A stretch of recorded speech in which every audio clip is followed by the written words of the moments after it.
Hello, everyone. My name is Alexa Meade, and I am a painter. However, I do not make paintings on canvas. I paint directly on top of human beings. I take an entire three-dimensional space and cover it in a mask of paint to make it look like a two-dimensional painting, human included.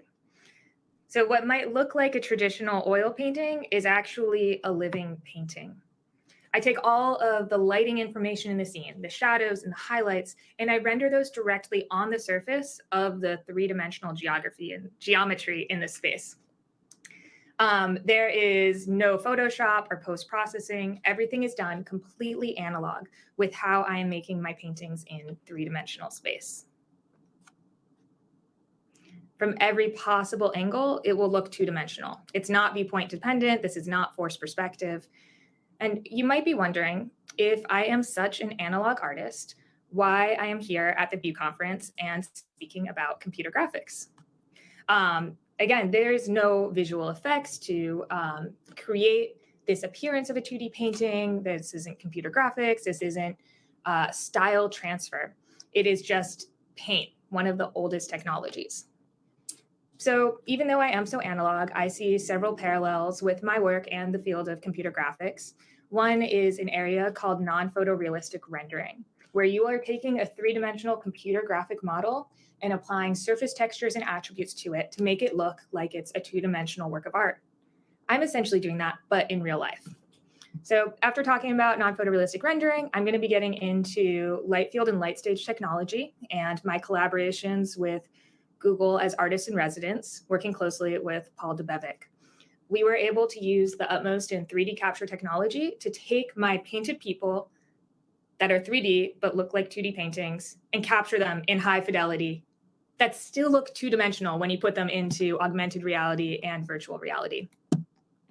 And then after that, I'm going to be talking about non-fungible tokens, NFTs, as a new tool that digital artists are able to use to monetize their artwork and be fairly compensated for the incredible work that they make. But before I get into those three topics, I'm going to first just give a little bit of background about me and my artwork. You'll have to forgive me, I'm not a computer scientist. I don't work in computer graphics. I also don't have a background training in art. I studied politics. I thought that growing up in DC, it was my destiny to run for political office someday. I'd interned on Capitol Hill for 4 summers, actually.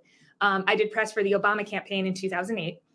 And then all of a sudden, while I was finishing up my degree in political science, I had a change of heart. I thought, okay, maybe I don't want to do politics. What should I do with my life? And then I had this weird idea that I wanted to be a furniture designer. So in order to build these furniture ideas I had to be enrolled in a studio art class. And in that sculpture class I took, we had a homework assignment to make a sculpture of a landscape that was not a sculpture of a landscape. It was a paradox. It made no sense whatsoever. And the solution that I came up with was to describe a landscape through the shadows on the ground. What if I took black paint and painted on top of the shadows in a way that it creates this description of the light in this space at this moment in time? My professor wasn't really that into that idea, but I wanted to push it farther and see what would happen. What if I painted shadows on a human? And I realized when I did this that something strange happened in my camera. My friend looked like he had been turned into a painting. I wasn't sure what was going on. I showed this photo to my professor, and he was incredibly underwhelmed. He was like, yeah, so it looks like you could have just painted that on canvas. And I was like, no, but this is a real human being that I covered in paint. And then he said, well, you could have just done something as easily in Photoshop. So what's the point of going through all of that effort if you could have just done it digitally? However, I felt like there was something there that I did want to explore. So I decided that several weeks later, when I graduated from college with my bachelor's in political science, that instead of going back to Capitol Hill and getting a real job, I would make my job teaching myself how to paint in my parents' basement. I had no idea what I was doing. I had never taken a painting course in college, and I didn't really have any grasp of the fundamentals. So in order to learn how to paint, I spent a lot of time looking at art books, looking at pictures of different old masters or more recent ones like Lucian Freud. And I would stare at these images and figure out, where did painters put down the brush strokes in order to render a human face? How does this even work? And I would look at where these brush strokes were on the XY two-dimensional plane and think, okay, but where would that brushstroke be located in the Z plane? What happens if I put this brushstroke in a three-dimensional space?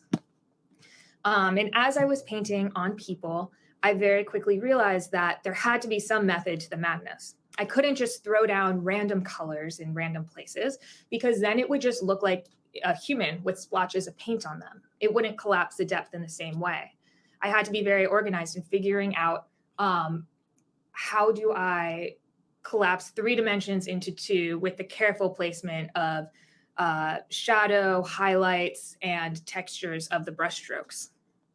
And it might seem like a lot of work to do that when I could just make a painting on canvas, but there are certain advantages to having painted people. There are things they can do that canvas paintings simply cannot. Now, I was fascinated with this technique and thinking, okay, it works impressionistically. Does it work in other styles? And I would stare at pictures of street art and try to figure out, what is it happening in this style of artwork that is convincingly displaying this image, this two-dimensional picture, and studying how the lights and shadows were rendering and figuring out, how do I put that onto a person? How do I reverse engineer what is going on in this Banksy piece and break it out of the XY plane and into the XYZ plane? I realized that there's really no limits to what type of painting style or artistic style I want to emulate. I am able to make it work in three-dimensional space pretty convincingly. Now, as I was developing this technique, there was no rule book. There was nowhere that I could look up, how do you do this? And so I also didn't really have words for what I was doing. I would just have to visually stare at these two-dimensional images and then in my head figure out what is going on and have my brain tell my hand what to do. I didn't have any vocabulary. It was hard because people would ask me, like, how are you able to make 3D space look two-dimensional? And honestly, I had no freaking clue. I had no idea. But it turns out, as I learned several years into developing this style of art, that there are people who do know what I am doing and who can explain it very well. And those are computer graphics people. There's this whole field of computer graphics called non-photorealistic rendering, where you are able to come up with all of these different strategies for making your 3D model look like it's two-dimensional. And there's many reasons why you would choose non-photorealistic rendering over going for realism. Part of it is for saving in computing power. Other is to just create a more artistic, beautiful interpretation of a three-dimensional graphic. So as I'm learning all about this subfield, I am realizing, like, wow, I had come to all of these things completely analog, but there has been years of scholarship putting it all into words in a highly systematized way. And I have a lot I can learn now from the field of computer graphics. I mean, just walking you through some of these things that I've picked up on, is that what can make something so beautiful when it's non-photorealistically rendered is the taking away of detail, adding in abstraction. And it's this illusion of detail that adds intrigue and beauty. It also is a lot easier to make things look good non-photorealistically than it is to do it photorealistically, because if you want it to be totally photorealistic, you have to make sure every detail is spot on perfect, every pore, every hair. And if it's not, you can run into an issue called the uncanny valley problem. And that is something that I know about firsthand. In this self-portrait, I wanted to make something that felt photorealistic. This was before I knew about the uncanny valley problem. And it just looks creepy. I painted things to look too smooth, too blended, and I no longer look like a two-dimensional painting, but someone with just bad makeup on. it's a problem because in the uncanny valley, the closer something gets to being human-like but is not perfectly human, the creepier and more uncomfortable it is to look at. So it's really hard to straddle that. Either you have to be perfectly realistic, or if there's going to be some imperfections, just push it farther in that direction of leaning into the parts that don't feel quite real. In this other self-portrait where I had more jagged brushstrokes, I feel like it captures something much more emotional that realism never could. Something that is slightly ironic, though, is you'll notice that in both of these images, I have painted everything but the hair. In my style of painting, hair is impossible to render correctly because once you put wet paint on hair, it loses all of its texture and volume, and it just looks like someone got out of a swimming pool.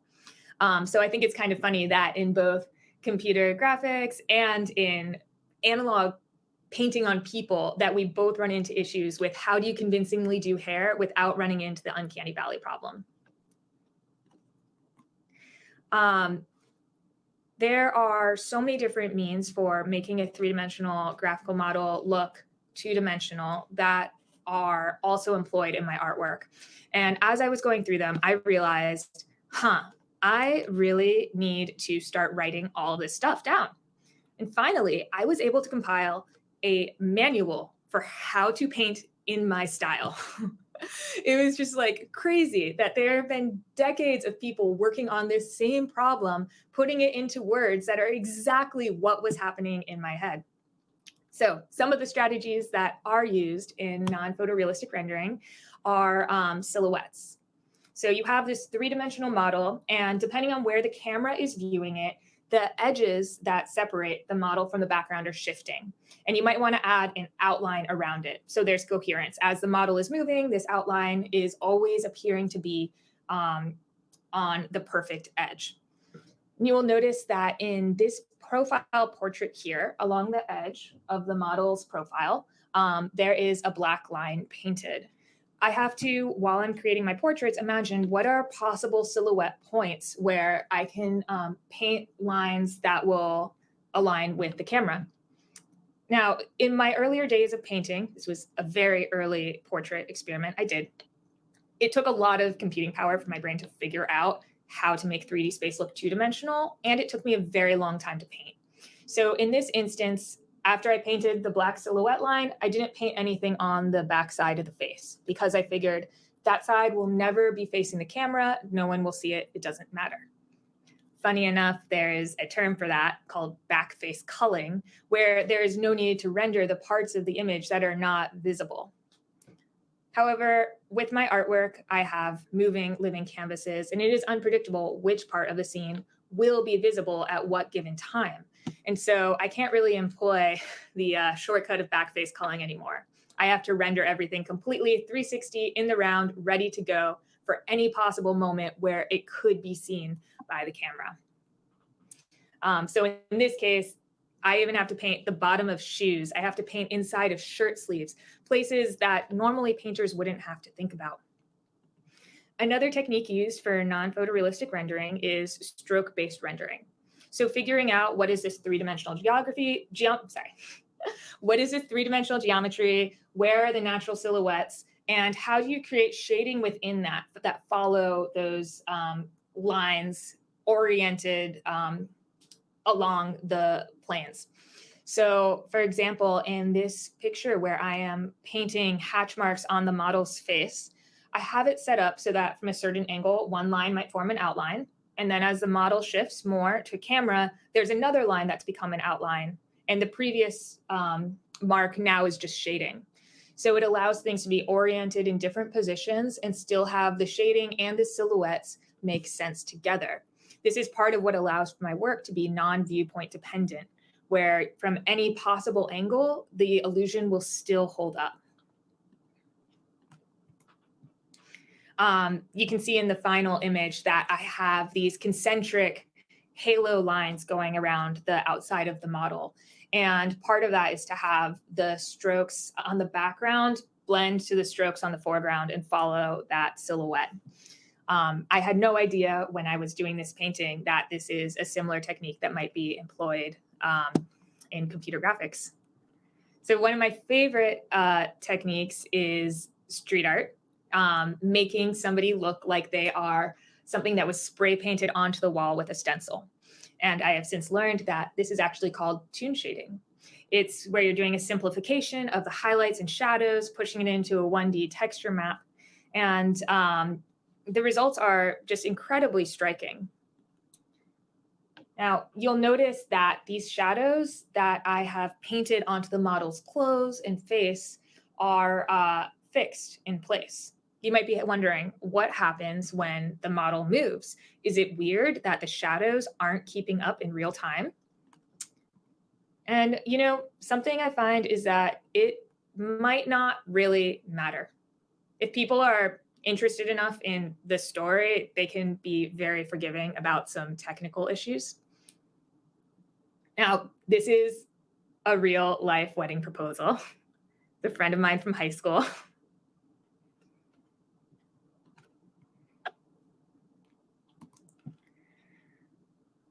They're so cute. All right, back to it. So you'll notice that these shadows are glued on them, and there is a name for that in computer graphics, and that is baked lighting. It doesn't matter where the model is moving, their shadows will stay in place. This painting technique works best if I'm able to photograph the model with ambient lighting that's diffuse, very soft shadows, so that the real world shadows aren't sharp in conflict with my painted shadows. There are times, though, where I'm not able to control the lighting in an environment. And so in that case, it's best for me to paint a model using global illumination. What I'm doing is, instead of describing the three-dimensional geometry in terms of light and shadow and highlights, I'm using the orientation of the brushstrokes, the color temperature of the paint to describe the underlying forms. So that way, when, let's say, the model is moving around outdoors and there's shifting sunlight on her face, there are different parts of the brushstrokes that are brightened or darkened by the shadows naturally. And so the real world shadows might appear to be painted shadows because of the textures within the face already. While I was getting deep into learning about computer graphics, of course, I came across depth maps. And this is something that just blew my mind. Like, I already knew what depth maps were, but I think it's fascinating that you can take a two-dimensional image that can represent a three-dimensional space by the gradient and tone of color. I knew I wanted to do some artwork inspired by depth maps, and I had that opportunity when I was artist in residence at Google. I got to collaborate with Paul Debevec and his team that are developing light field and light stage technology. So to just give a background on light field, this is a camera array where all of these cameras will shoot simultaneously to be able to capture not only the depth information of the space, but all of the lighting information. So the intensity and the direction of all the rays are captured. And then that way you're able to, from this information of the field of light, recreate what was there in real life with all of the lighting information already there. So you're able to reframe the image after the fact to a novel viewpoint that the camera never saw, because you know how all of the light was scattered into that space.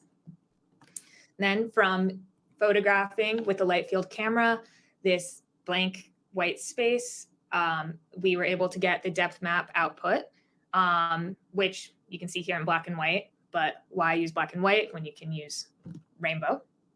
Like, why wouldn't you? And what's cool about the depth map that comes out of a light field camera is that it is actually a multi-plane image. It is not two-dimensional.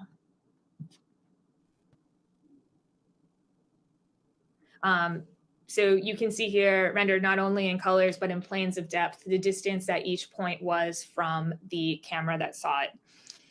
You'll notice on the back wall of that installation space that there's dark blue and a lot of depth there. That's actually artifacting. The back wall of the installation space was completely flat. I find it kind of ironic that at least this early version of a light field camera is really good at detecting depth, but has a difficult time rendering flatness.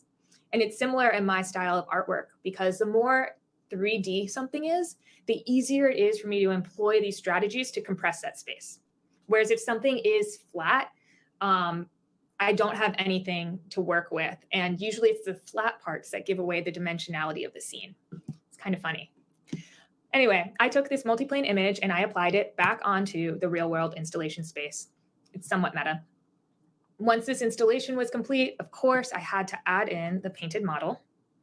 And then, now that everything is all pulled together, we captured it once more using the light field camera rig. So you can see all of these different vantage points of the installation are captured.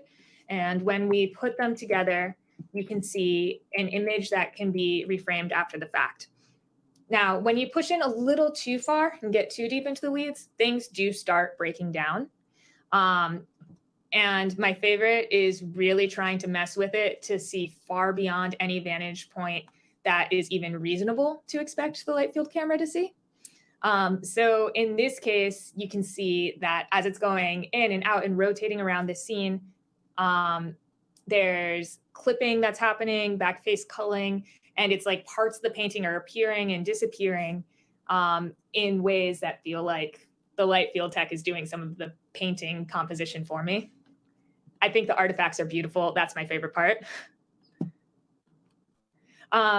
You all are probably familiar with the Stanford Bunny. It's a computer graphics test model. It's classic for anytime you want to test out an algorithm, you just throw it on the Stanford Bunny. So of course I had to throw out one of my depth maps onto the Stanford Bunny as part of my Google installation.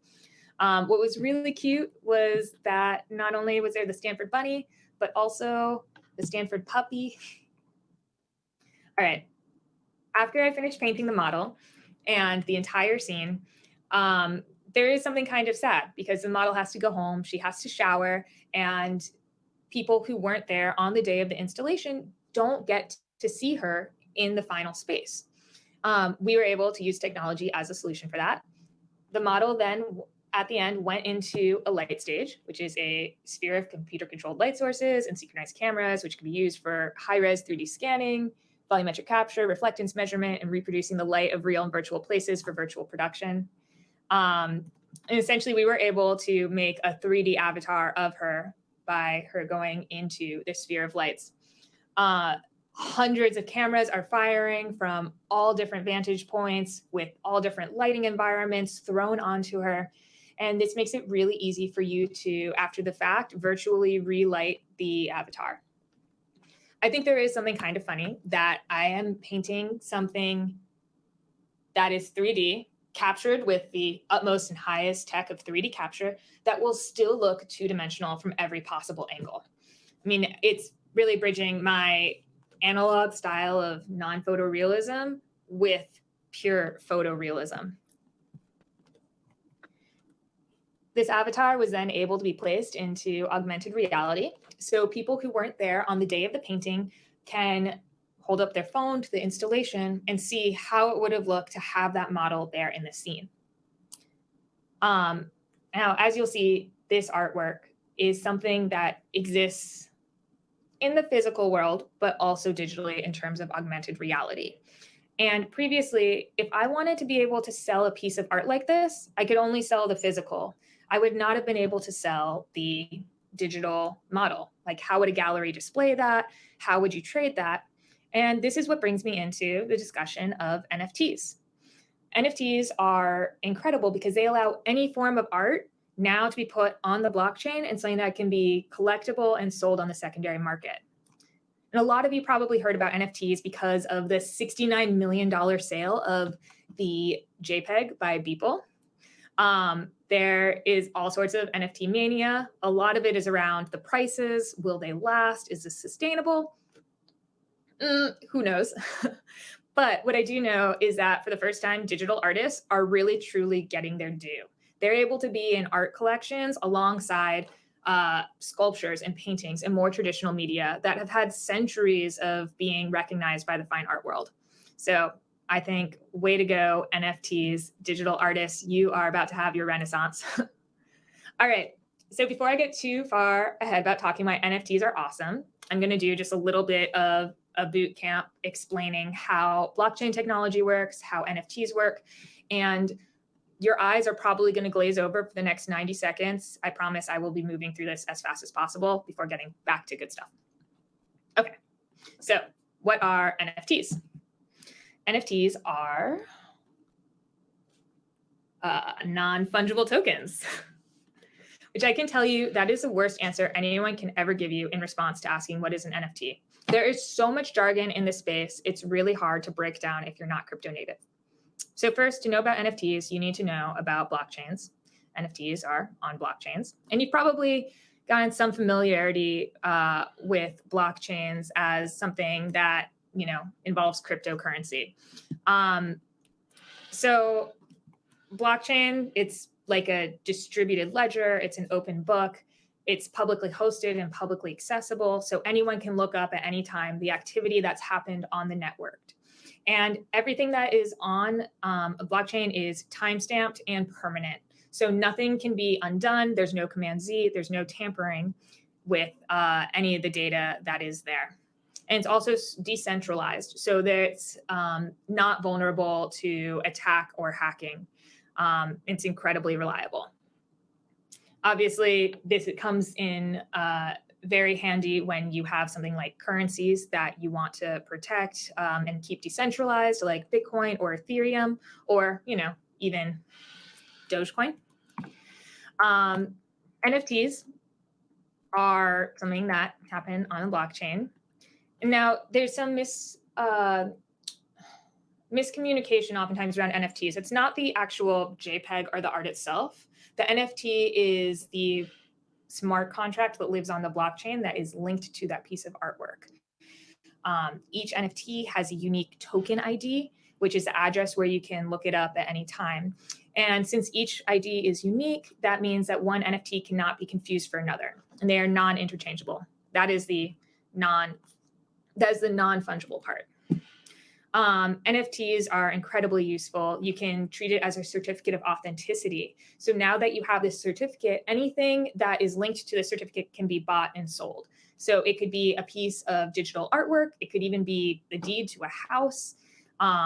Having it on the blockchain can be thought of like adding a digital autograph to this thing that can now make it something scarce. A lot of people are confused. If I sell my art as an NFT, does that mean that I've given away the copyright? Does this mean that someone now has a license to do with it whatever they want? And the answer is no. Somebody, at least at this current time, someone who buys a painting, let's say, and hangs it on the wall of their house, they're not entitled to turn that into fridge magnets and t-shirts and postcards. All they get is the ability to enjoy that painting and later perhaps sell it, maybe at a profit, maybe at a loss. With NFTs, it's the same way. When someone buys your NFT, they are not buying rights to do anything crazy with it. Instead, they get the right to enjoy ownership of this piece of artwork, to support an artist that they respect, and the collectible aspects of perhaps being able to sell it at a higher price, though in the case of some NFTs, sell it as a lower price. It's pretty handy because more art forms are now collectible. It can be virtual reality. It can be augmented reality. You can turn your virtual assets now into hard assets and sell them for real money, not just like a $1.99 download fee. For an artist like myself, it's pretty handy because previously the only form of my artwork that I could sell was in galleries. They were limited edition photo prints, but my artwork can't be captured fully in stillness. And so it doesn't really make sense that that is the only thing that collectors can have as a piece of my work. Now with NFTs, I am putting video artwork on the blockchain, and people are able to capture another dimension of my work. So if you are a dancer or a poet or a digital artist, this is your moment where work that previously didn't live in a gallery can now live in someone's art collection. NFTs are really great for claiming authorship of a work because you can have people look up on the blockchain and see it timestamped as, yes, this was the first to publish. This is truly authentic.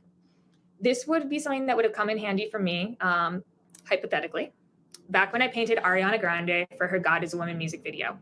I say hypothetically because I have no rights to this artwork. It is owned by the record label, but let's say I did. Anyway, the music video has over 300 million views. It's been seen everywhere. And a lot of people have recreated the iconic artwork from it. It set off this whole beauty craze on Instagram where people were painting themselves to look like my version of Ariana Grande. All of a sudden, there are all these reproductions of the original artwork out there, and it could be hard to tell which one is the real original when there are so many pieces inspired by it. Well, with the NFTs, you'd be able to identify, okay, from all of these copies, which is the true one, which is the one that has value. And what's really neat about NFTs is that it allows this cultural currency that can happen from a piece of art to be seen millions of times to actually increase the value of the art, not to dilute the value. Normally in the fine art world, you would think of reinterpretations like this as being knockoffs, as being things to be stomped down. But NFTs really are something that reflects the values of the internet, of having free, open, shared information and enjoyment of things, but still being able to have ownership on the other end and for artists to actually profit from their work and the success of it. There's other benefits to NFTs, like less dependency on traditional gatekeepers and galleries. Previously, if you're an artist and you want to connect your work to collectors, you would have to go through a gallery. And often as part of the gallery experience, they would mount your work on the walls and you'd have an art exhibit where people would come to check out your show. But this is kind of an antiquated model now. You don't need brick and mortar in order to sell your artwork. If you sell it as NFTs, I mean, this is what my art shows look like in 2021. With having a virtual art show opening, though, you do miss out on one element of the experience of people gathering together in a physical space to appreciate the art together, to interact with the artist. And there are workarounds. So for my NFT drops, I will sometimes do a clubhouse room where people will be able to come together, ask me questions, and recreate a lot of the feelings of an art show opening. I'll also have in the clubhouse room an auctioneer who is there egging people on into a bidding war so that my art can get the best price. Now, what's cool about having a virtual art show opening is that, no one knows that your auctioneer is sitting at home in his underwear. And while this may not be as classy as you would typically expect from a traditional high art experience, I will say that my NFTs auctions sold better than my in-person art show openings. So if you want to listen into just a moment of the clubhouse with the auctioneer doing his thing. That is sold.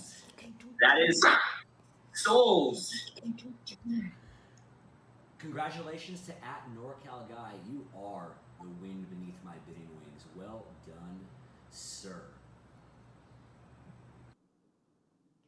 I mean, that seems more in line with my spirit as an artist than the stuffy white walls. So great. I am all for that. Other benefits of NFTs that there are royalties on resale. It can be baked into the smart contract that something like 10% of whatever price the artwork sells for immediately gets thrown back to the original artist's wallet that created it. Otherwise, you hear these terrible stories about starving artists who sell work when they're young for dirt cheap, and then later the work has appreciated in value on the secondary market, selling at auction for millions of dollars, while the artist isn't entitled to a penny of it and is still broke. So this is a more equitable system. There's also complete transparency in accounting on the blockchain. You can see who is bidding on your artwork and what collections it goes into. And normally art collectors very jealously guard their list of collectors. There are also, though, some issues with blockchains and minting NFTs. One is that certain blockchains like Ethereum use a proof of work model that is not eco-friendly. You've probably heard all sorts of crazy statistics about the energy usage, and it is quite abhorrent. There are other blockchains like Solana that use proof of stake that do not have the same eco impact. One of the issues, though, with these blockchains that are this rough on the environment is that the amount of energy that they consume in order to mint something on the blockchain ends up being very expensive, and that cost gets passed down to the artist in the form of gas fees. So that means that if you want to make your art into an NFT, you might have to pay $50, $100 to cover the cost of the energy to make that NFT. And that can add up, especially on an artist budget. Also, when you take into account that not every NFT sells for $69 million, a lot of NFTs might not even sell. And then that's kind of awkward because you could be out of money. There's also the issue that a lot of the blockchain technology and NFT platforms are in their very early days of development. And so they are not very user-friendly or intuitive. There's a pretty steep learning curve to figure out how everything works. And so, unfortunately, the people who've been early to really capitalize on these platforms tend to be people in greater positions of privilege, perhaps people who are, I think it's 71% white and 74% male. So there's a huge issue of representation in NFTs. And I want to say, if there are any female NFT artists out there or artists of color who are interested in getting into this space, please reach out to me. I am happy to advise and mentor. I really want to see more artists of all kinds getting involved. But despite these issues that there are with NFTs at the moment, I still am very enthusiastic about all the promise that I see in them. Before NFTs, limited formats of art were monetizable, but art is boundless. There are so many different ways that artists can express themselves, and why should they be constrained to what can be sold in a gallery? So I think that as digital artists, you have been adding so much value to society in so many ways, and it's about time that you get your due. I mean, I am excited to see a digital art renaissance and seeing what all of you out there will be creating. I want to thank all of you for listening to my talk and my connections between my very analog painting and computer graphics. So thank you. And if anyone has any questions, I am happy to take them.